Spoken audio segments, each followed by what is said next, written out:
Very good morning to all my dear students.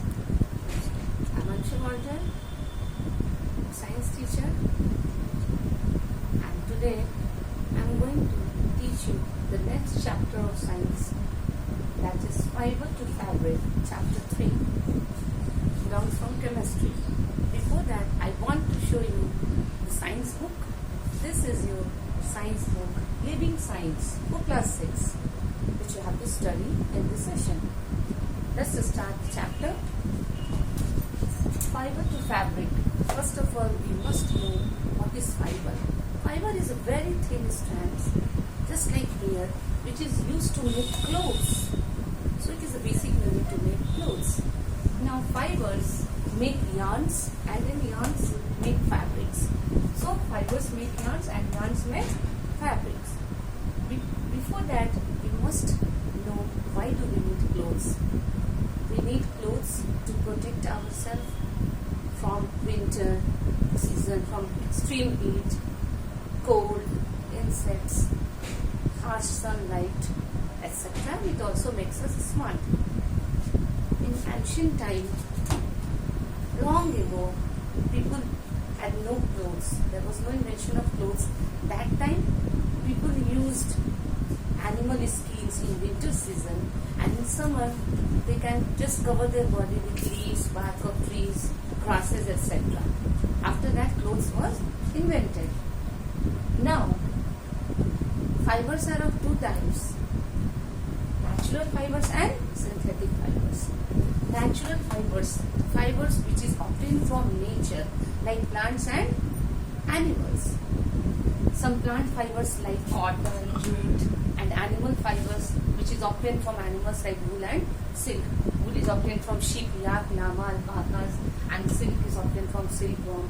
Cotton and jute are obtained from the plants, cotton plants and jute plants. So these are natural fibers, and just opposite, synthetic fibers are those fibers which is not obtained from nature. These are human-made, man-made fibers. Basically, they are prepared in the laboratories with the help of petroleum materials. There are two special types of materials like leather and fur, which is not fiber but are used for making clothes.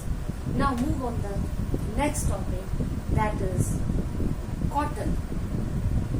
We must know that what is cotton, what are their properties. Cotton is a very, very soft fiber, and some properties are written here on the board. You can see cotton is soft fiber. It lets air in. It means it breathes well, so that we can feel very comfortable. And cotton also absorbs the sweat. The pasina होता है. That is why we are very, very comfortable to wear cotton clothes in summer season because of these properties. And cotton is a warm season crop, so it needs moderate rainfall, and black and alluvial soil is very, very good for growth of cotton, to grow cotton. Black soil from southern India and alluvial soil from northern India, we can get it. And cotton, as it is a warm season crop, so we use cotton clothes in warm season only because it absorbs too much sweat. This is the main property of cotton.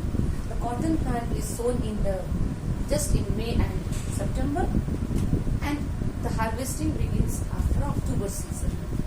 Now, there are certain steps to obtain cotton fibers. Number one is ginning.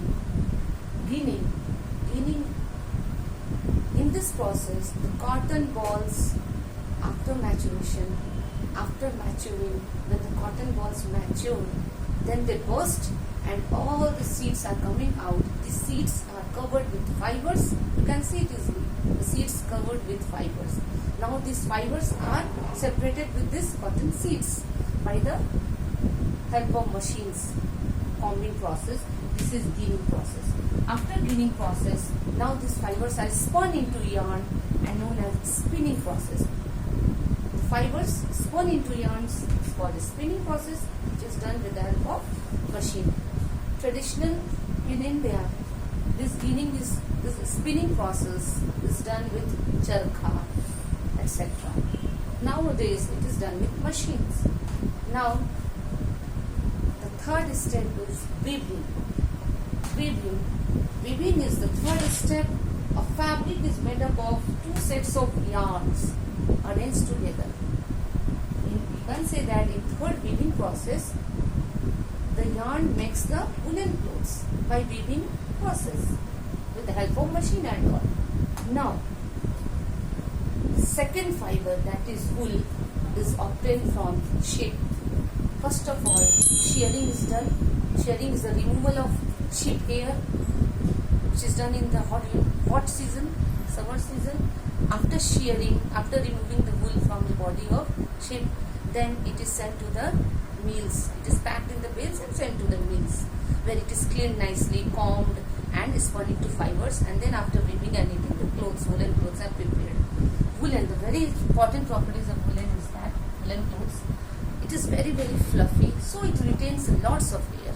It retains the air, and air is a wet conductor of heat. So woolen clothes traps the heat and it makes the body warm. That is why we wear woolen clothes in winter season, which makes the body warm.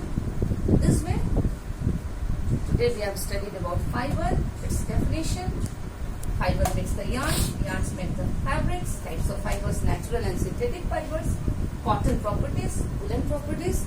So today I am ending the topic, and before that I want to share that in science you will have to make 3 separate copies, one for physics, one for chemistry, and one for biology, practical science practical copy.